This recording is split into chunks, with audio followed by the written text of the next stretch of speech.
తెలంగాణ ప్రభుత్వ చర్యలతో తాము రోడ్డున పడే దుస్థితి దాపురించిందంటూ ఆవేదన వ్యక్తం చేశారు federation of aerial cable operators. ఉద్యోగాలు లెక్కనేక కేబుల్ ఆపరేటర్లుగా మారమన్న FACO ప్రతినిధులు తమపై కనకరించి అనాధికార కత్తిరింపులు ఆపాలని విజ్ఞప్తి చేశారు. రామంతపూర్ ఘటనకు తమను బాధ్యులను చేయడం సరికాదని ఆ సంఘం అధ్యక్షుడు కరుణాకర్ రెడ్డి మండిపడ్డారు.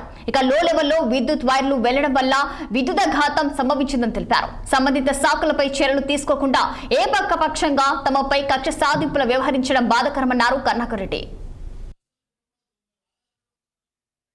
30 సంవత్సరాల నుంచి ఉన్న ఇండస్ట్రీని మీరు 3 రోజుల్లో 4 రోజుల్లో బ్యూటిఫికేషన్ చేసి క్లీన్ చేయమని చెప్పి అనడం ఎంతవరకు కరెక్ట్? ఈ ఇండస్ట్రీ మీద కేబుల్ టీవీ, ఇంటర్నెట్, కమ్యూనికేషన్ మీద ఆధారపడి డైరెక్ట్ గా 5 లక్షల మంది ఎంప్లాయ్మెంట్ ఉంది. ఈ 5 లక్షల ఎంప్లాయ్మెంట్ ఇండైరెక్ట్ గా ఇంకొక 10 లక్షలు, మొత్తం 15 లక్షల మంది ఎంప్లాయ్మెంట్ ఈ ఇండస్ట్రీ మీద ఆధారపడి ఉన్నారు. వీళ్ళందరూ రోడ్డు మీద పడి ఇబ్బంది పడుతున్నారు.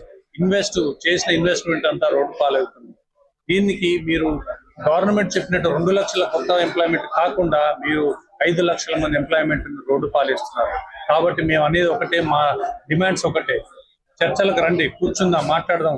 ప్రతి సమస్యకు పరిష్కారం ఉంది, ప్రతి క్వశ్చన్ కి ఆన్సర్ ఉంది. దయచేసి మేము వచ్చి కూర్చొని మాట్లాడుకొని సమస్యని పరిష్కరించుకుందాం. మీ కాల్ సెట్ చేయడానికి రెడీగా ఉన్నాం. మేము డబ్బులు పే చేస్తున్నాం. GST, AGR, CGST అన్ని గవర్నమెంట్ పే చేస్తున్నాం. ఇంకా మీ డిమాండ్స్ చెప్పండి. రెడీగా ఉన్నాం.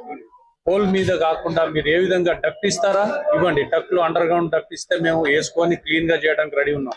లేదా రోడ్ సైడ్ సింగిల్ ఫైబర్ లేసిస్తారా, తీసుకొని రెంట్ పే చేయడానికి రెడీగా ఉన్నాం. కానీ ఈ ఎంప్లాయ్మెంట్ మాత్రం చంపొద్దు, మమ్మల్ని రోడ్డు మీద వేయద్దు. దయచేసి మీరు చెప్పేది ఒకటే, మా పేషెంట్ ని మీరు ఏ విధంగా మీరు దయచేసి టెస్ట్ చేయొద్దండి.